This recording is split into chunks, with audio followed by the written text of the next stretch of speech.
We are starting this question. देखो बच्चों, इस क्वेश्चन में हमें क्या दे रखा है, एक सर्कुलर डिस्क दे रखा है, ठीक है, और इस डिस्क का मास यूनिफॉर्म है। इस सर्कुलर डिस्क का रेडियस है आर, रेडियस आर है, ठीक है, और इस सर्कुलर डिस्क में से एक छोटा सा सर्कुलर डिस्क को हमने कट आउट किया है, ठीक है, यानी निकाल दिया है, और ये छोटे से सर्कुलर डिस्क का रेडियस है r/2,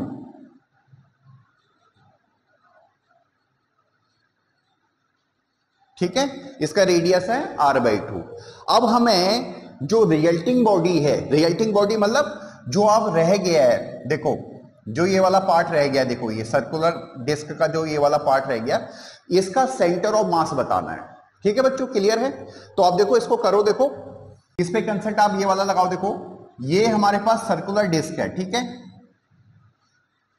ठीक है, तो इसका सेंटर ऑफ मास कहां पे होगा, अभी सेंटर पे ही होगा, क्योंकि ये इसका मास कैसा है, यूनिफॉर्म डिस्ट्रीब्यूशन है इस मास का, ठीक है, तो अभी सेंटर ऑफ मास कहां पे होगा, सेंटर पे ही होगा, क्लियर है। अब जो ये छोटा सा सर्कल हमने यहां से निकाला है, देखो इसका सेंटर ऑफ मास कहां पे होगा, इसके सेंटर पे होगा। आप समझना पहले बात को, ठीक है, जो छोटा सा सर्कल हमने निकाला है, यहां पे कट आउट किया है, उसका सेंटर ऑफ मास कहां पे होगा, उसके सेंटर पे होगा, क्लियर है, ठीक है। और इन दोनों स्ट्रक्चर का जो सेंटर ऑफ मास है वो कहां पे है, बड़े वाले सर्कल के सेंटर पे, जिसको हम ओरिजिन भी बोल देते हैं, चलो, या ओ बोल देते हैं, ठीक है, क्लियर है।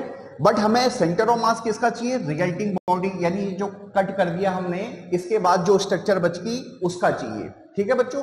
तो देखो आप इसको ऐसे मानो, देखो पहले तो ये रहा बड़े वाले सर्कल का सेंटर, जिसको हमने ओ बोला है, ठीक है, ये रहा छोटे वाले सर्कल का सेंटर, जिसको हमने ओ डैश बोला है, ठीक है, और एक इधर की साइड एक पॉइंट मान लो, के मान लो, ठीक है, ये इस पॉइंट को मान लो सेंटर ऑफ मास किसका, रिजल्टिंग बॉडी का। देखो सिमेट्रिसिटी से जो सेंटर ऑफ मास आएगा वो इसी लाइन में आएगा, यानी बड़े वाले के डायमीटर पे ही फॉल करेगा। सिमेट्रिसिटी से जो centre of mass resulting body का लाइज करेगा वो डायमीटर पे ही लाइज करेगा, ठीक है, क्लियर है। अब इसको ऐसे कंसीडर करो, देखो ये रिजल्टिंग बॉडी जो है उसके मास को आप यहां पे मान लो m1, ठीक है, और जो छोटा सा सर्कल हमने जिसका रेडियस r/2 है उसका मास आप यहां पे मान लो m2, सेंटर ऑफ मास की डेफिनेशन होती है ये, क्लियर है। अब इसको ऐसे मान लो कि इन दो बॉडीज का सेंटर ऑफ मास कहां पे है, O पे है, ठीक है, क्लियर है। तो अब इस सेंटर ऑफ मास की इक्वेशन लिखेंगे O के लिए, और फिर हम सिंपल कैलकुलेशन कर देंगे, ठीक है बच्चों, ठीक है। अब देखो हमारे पास सेंटर ऑफ मास का जो फॉर्मूला होता है वो ये होता है, दो पॉइंट मास के लिए बता रहे हैं, x1 m1 plus x2 m2 upon m1 plus m2, ठीक है। अब m1 को निकाल लो, m2 को निकाल लो, ठीक है, पहले हम m2 को निकाल रहे हैं, यानी ये कौन से सर्कल का मास निकाल रहे हैं, जिसका रेडियस, इसको एक सिंबल के तौर पे लिख लो, जिसका रेडियस r/2 है, ताकि आपको समझ में आए, ठीक है, क्लियर है।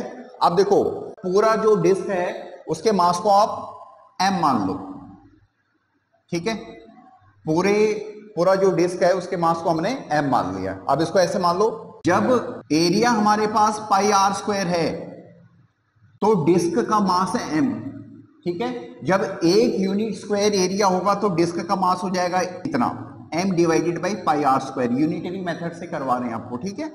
और जब एरिया छोटे वाले सर्कल के बराबर हो जाएगा, ठीक है, तो उसका मास हो जाएगा πr/2 का होल स्क्वायर,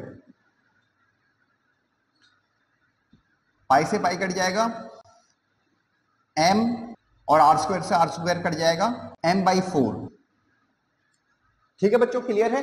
तो m/4 इसका मास आ जाएगा, ये छोटा सा सर्कल जो हमने निकाला है, ठीक है। तो जो हमारे पास रिजल्टिंग बॉडी है, यानी जो रिजल्टिंग पार्ट है, उसका मास क्या होगा, यानी m1 की वैल्यू क्या होगी, m1 जिसका रेडियस r है वो जाएगा कैपिटल M, यानी पूरे डिस्क का मास में से हम जो छोटा सा डिस्क हमने कट आउट कर दिया है, m/4 यानी 3m/4, ठीक है।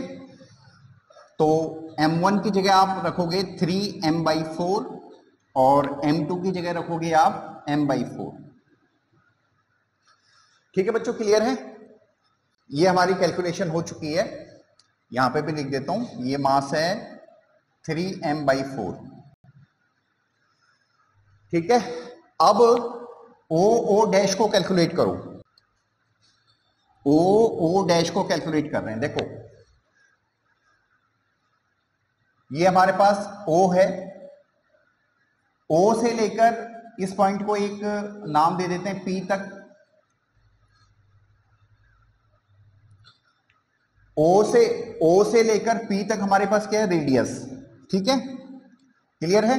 तो रेडियस में से r/2 के डिस्टेंस को कम करेंगे तो ये r/2 आ गया, यानी OP माइनस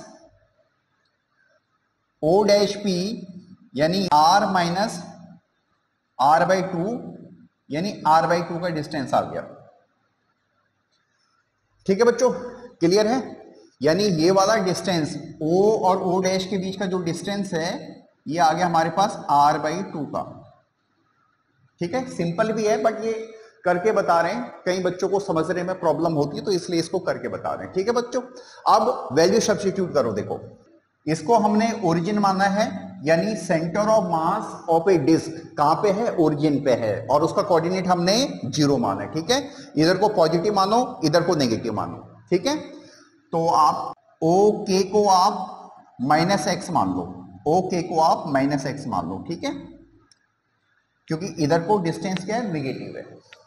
अब x की वैल्यू 0, क्योंकि हमने ओरिजिन माना है O को, x1 यानी -x इंटू मास जो रिजल्टिंग बॉडी है